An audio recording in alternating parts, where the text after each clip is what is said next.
Sircilla urban పరిధిలోని రగుడు check post వద్ద అధికారులు చేపట్టిన వాహన తనిఖీల్లో అక్రమంగా తరలిస్తున్న 2.3 కేజీల వెండిని స్వాధీనం చేసుకున్నారు పోలీసులు. మెట్పల్లి నుండి సిరిసిల్ల వైపు వెళ్తున్న ఓ కారును ఆపి పరిశీలించగా అందులో వెండి తరలిస్తున్నట్లు గుర్తించారు. వెండికి సంబంధించిన సరైన అనుమతులు, బిల్లులు చూపించకపోవడంతో అధికారులు వెంటనే వాహనాన్ని సీజ్ చేశారు. ఈ ఘటనకు సంబంధించిన వ్యక్తులపై కేసు నమోదు చేసి వెండి ఎక్కడి నుండి ఎక్కడికి తరలిస్తున్నారన్న అంశాలపై దర్యాప్తు కొనసాగిస్తున్నారు.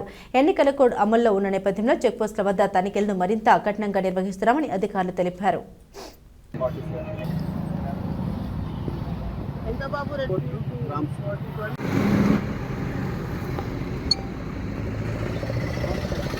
గౌరవనీయులు జిల్లా ఎన్నికల అథారిటీ గారు సిరిసిల్ల అండ్ వేములవాడలో దాదాపు 6 చెక్ పోస్టులను SST teams, FST teams, CC టీమ్స్ను పెట్టడం జరిగింది.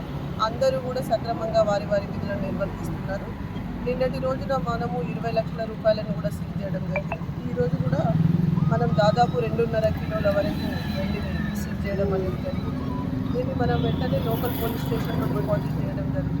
ఆ తదుపరి విచారణ కొనసాగిన తర్వాత మనం నిజంగానే అతనికి బిల్లు ఉన్నట్లయితే హ్యాండ్ ఓవర్ చేయడం జరుగుతుంది.